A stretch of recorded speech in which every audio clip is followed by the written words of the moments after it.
Magandang araw sa ating lahat. Ang ating pag-uusapan ngayon ay ang proseso para maisabatas ang isang ordinansa sa ating lokal na gobyerno. Napapanahon itong paksang ito para sa ating mga kababayan na bagong halal na barangay officials sa nakaraang eleksyon at sa mga bagong appoint na bagong sekretaris. Ito ay para na rin sa ating mga inihalal na opisyal sa Sangguniang Bayan o sa Sangguniang Panlungsod at sa kanilang mga staffs. Makakatulong rin ito sa mga mag-aaral na layong malaman ang mga proseso para maisabatas ang isang ordinansa at para sa ating mga kababayan upang higit nilang maintindihan at malaman ang isa sa trabaho ng kanilang mga opisyal na inihalal sa lokal na gobyerno. Step 1 ay submission of proposed ordinance. Ang proposed ordinance ay maaaring manggaling sa isang miyembro or sa mga miyembro ng sanggunian or galing sa concerned committee ng Sangguniang Bayan. Pwede kung ang paksa ng ordinansa environment, pwedeng ang proposed ordinance ay manggagaling sa Committee on Environment. Ano yung mga kailangang gawin bago ipasa ang isang ordinansa? Number 1, ang proposed ordinance ay kailangang in writing. Pangalawa, meron siyang assigned number. Pwedeng yung assigned number is ilagay na lang ng secretary or staff yung assigned number base sa record nila. Number 3, yung title ng ordinance. Number 4 is yung enacting or ordaining clause. Ito yung phrase na nag-i-introduce sa pangunahing provision ng ordinance. Pwedeng nakalagay doon na be it ordained by the Sangguniang Bayan kung munisipyo or Sangguniang Barangay kung Sangguniang Barangay in session duly assembled that. Parang ganun ang enacting or ordaining clause. Number 5, date of its proposed effectivity. Kailan magiging effective yung ordinance, pero usually ang nilalagay na lang dito is that the ordinance shall take effect in accordance with the provisions of the local government code. Number 6, ito yung brief explanatory note containing the justification for its approval. Ito yung whereas clauses na naglalahad sa kahalagahan ng ordinansa. Panghuli, kailangang napirmahan ng mga may akda ang proposed ordinance. Pagkatapos mapirmahan, isumiti na ang proposed ordinance sa secretary para maidagdag sa order of business for its first reading. Dadako na tayo sa step 2, to yung first reading.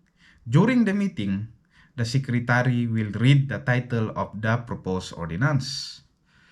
Dito, ang babasahin lang is yung pamagat ng ordinance. Halimbawa, Proposed Ordinance number 1, 2024 of Honorable, yung author, let's say Juan de la Cruz, entitled An Ordinance Promulgating the Anti-MUMA Ordinance of yung barangay ko, Barangay Kambang, Bacon, Benguet. Ganun lang ang first reading. Susunod, pagkatapos mabasa yung title, yung presiding officer will refer the proposed ordinance to the appropriate committee or committees. So sa ating halimbawa, pwedeng mag-roll o sabihin lang ng presiding officer na the proposed ordinance is referred to the Committee on Health. Or in cases where the proposed ordinance will be referred to 2 or more committees, it is recommended na the presiding officer or the Sangguniang Bayan will identify who will be the lead committee so that malalaman natin or malalaman nila who will facilitate and preside the committee hearings or meetings. Now, bakit nga ba kinakailangang ma-refer sa committee ang isang ordinansa? Ayon sa provision ng Article 107 of the Implementing Rules and Regulations of Republic Act 7160, otherwise known as the Local Government Code of the Philippines, no ordinance or resolution shall be considered on second reading in any regular meeting unless it has been reported out by the proper committee to which it was referred or certified as urgent by the local chief executive. Sa madaling sabi, mandatory po siya na ma-refer sa committee bago pag-usapan sa second reading. Pagkatapos ma-refer sa committee, option naman ng committee kung mag-conduct sila ng hearing. Pwede nilang imbitahan ang mga iba't ibang opisina sa lokal man o nasyonal para isangguni ang paksa ng kanilang ordinansa. Susunod ay ang public hearing, kung saan ang committee ay kanilang iprepresenta sa publiko ang naturang ordinansa. Ang pangkandak ng public hearing ay depende kung ano ang paksa ng ordinansa. However, public hearings are mandatory if involves the following. Basahin ko na lang. Local government site, offices, and facilities are to be transferred. Second, reclassification of agricultural lands. Third, contribution of funds, real estate, equipment, and other kinds of property, and appointment or assignment of personnel in support of undertakings commonly beneficial to local government units which have grouped themselves, consolidated, or coordinated their efforts, services, and resources. Pang-apat, levy of taxes, fees, or charges on any base or subject not otherwise especially enumerated in the local government code as tax under the National Internal Revenue Code. Panglima, enactment of local tax ordinances and revenue measures. Kaya kapag ang ordinansa ay patungkol sa ating mga nabanggit, kinakailangan na dumaan sa public hearing. Pagkatapos ng committee hearing o public hearing, susunod naman dyan ay ang committee meeting. Magpupulong ang committee para pag-usapan nila kung ano ang kanilang irerekomenda o pwede rin nilang idagdag ang mga suhestyon na lumabas sa public hearing. Pagkatapos ng committee meeting, kailangang i-prepare na ng committee ang kanilang report. Narito ang maaaring nilalaman ng mga committee report nila. Una, facts. Ito yung mga aktibidad na ginawa ng committee pagkatapos ma-refer ang ordinansa sa kanila.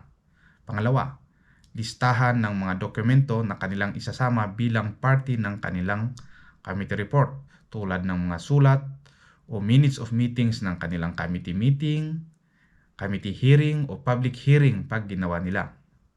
Pangatlo, findings. Maaring ito yung nalaman nila na kahalagahan ng ordinansa sa kanilang local government. Pang-apat, ito yung rekomendasyon nila na maaaring nagre-rekomenda para sa second reading ng naturang ordinansa. Panglima, at kung ano pang detalye na sa tingin ng committee ay kailangang maidagdag sa kanilang committee report. Pagkatapos mapirmahan ang committee report, ito ay maisusumiti sa secretary o sa committee on rules para maisali sa order of business para sa second reading ng ordinansa. Sa araw na ito'y pag-uusapan para sa second reading, dito na papasok ang ibang membro ng sanggunian na hindi may akda o di kaya ay hindi kasama sa committee kung saan ito ay na-refer para magtanong o di kaya ay magbungkahi. Sa naturang second reading, dito na pag-uusapan ng sanggunian ang bawat probisyon ng ordinansa, may debating magaganap, may pagdaragdag o pagpapalit sa probisyon ng ordinansa, at panghuli, kanilang aaprubahan ang ordinansa sa ikalawang pagbasa nito. Pagkatapos maaprubahan ang ordinansa sa ikalawang pagbasa, ang pinal na kopya ay kailangang iprenta ng sekretary at bigyan ng kopya ang bawat membro ng sanggunian bago ang nakatakdang pangatlo at panghuling pagbasa ng ordinansa. Next, during the third and final reading, babasahin lang ng sekretary ang ordinansa. Wala nang debate o amendment na magaganap. tanging ang gagawin ng miyembro ng mga sanggunian ay pagbubutuhan nila kung i-a-approve nila ang ordinance.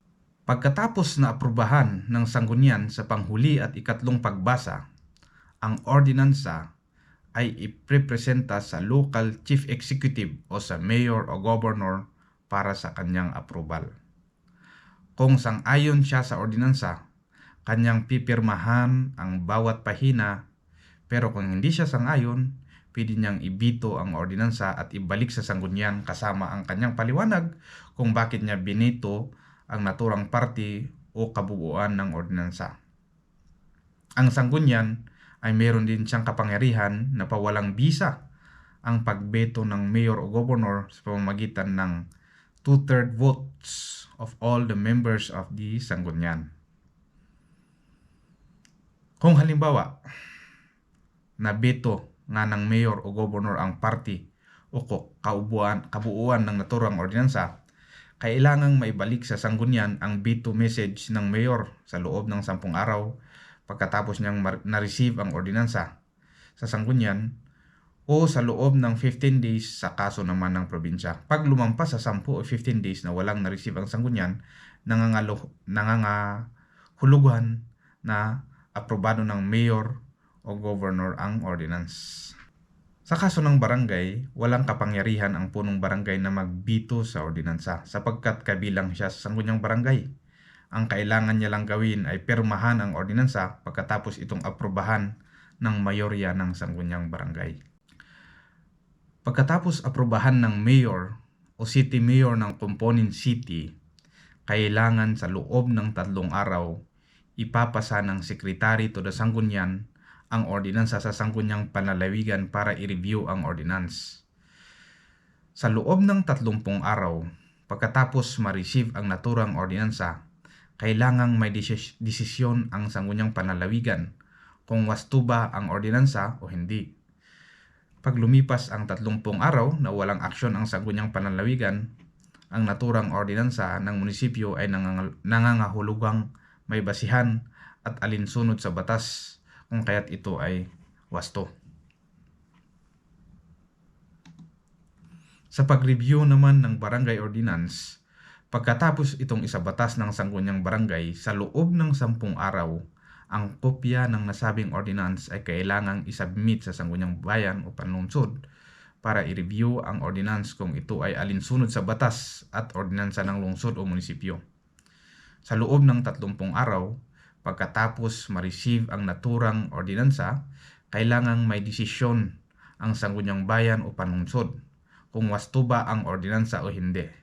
Pag lumipas ang 30 araw na walang aksyon ang sangguniang bayan o sangguniang panlungsod, ang naturang ordinansa ng barangay ay nangangahulugang may basihan at alinsunod sa batas kung kaya't ito ay wasto. So ganyan po ang proseso para maisabatas ang ordinansa ng barangay, municipal o component city. Magsimula ang may akda ng ordinansa sa pagkolekta ng datos, pagsaliksik, paggawa at pagpirma ng proposed ordinance. Isumiti nila sa secretariat para sa pag-number nito at i-refer sa Committee on Rules para maisali sa Order of Business. Pag nasali sa Order of Business, dadako na sila sa first reading o unang pagbasa kung saan title lang ang babasahin ng secretary. Pagkatapos ng first reading ay mai-refer ito sa nararapat na committee. Pagkatapos ma-refer sa committee, option ng committee kung sila ay mag-hearing o di kaya ay mag-public hearing na sila agad o di kaya ay may mag-meeting na sila para pag-usapan kung ano ang nilalaman ng committee report. Susunod, gagawin ng committee ang kanilang committee report at kanilang isumiti sa Committee on Rules o Secretary para maisama sa Order of Business. Pag nasali sa Order of Business, ang susunod ay ang second reading kung saan dito magaganap ang debate at amendment kabilang na ang pag-aproba sa ordinansa sa ikalawang pagbasa. Pagkatapos maaprubahan o sa second reading, i-print ng sekretary ang final na version at bigyan ng bawat kopya ang membro ng sanggunian bago ang nakatakdang third reading. Sa third reading naman, dito na pagbubutuhan kung aaprubahan ang ordinansa sa pangatlo at panghuling pagbasa. Sa illustration natin, ang orange na arrow ay siyang susundin ng munisipyo o component city. Kailangang ipresenta pa muna sa mayor para sa kanyang aprobahal. Pag pinirmahan niya ito o binito ng mayor pero pinawalang bisa ng sakunyan ang bito o hindi pinirmahan o binito ng mayor sa loob ng 10 araw, ang ordinansa ay ipapasa na sa sangguniang panlalawigan para sa kanilang review. Sa barangay naman, ay susundin nila ang green arrow sa illustration natin. Pagkatapos nilang aprobahan sa third and final reading, ipapasa na nila sa sangguniang bayan or panunsod para sa review nito. Independent city or highly urbanized city at sa sangguniang panlalawigan, ang kanilang appropriation ordinance ay i-review ng Department of Budget and Management. So ganyan po ang proseso sa enactment of ordinances in the local government unit. Maraming salamat po at sana mayroon kayong natutunan sa ating topic sa vlog na ito. Para sa iba pang katanungan o suggestion, pwede nyong i-comment sa comment section. Thank you.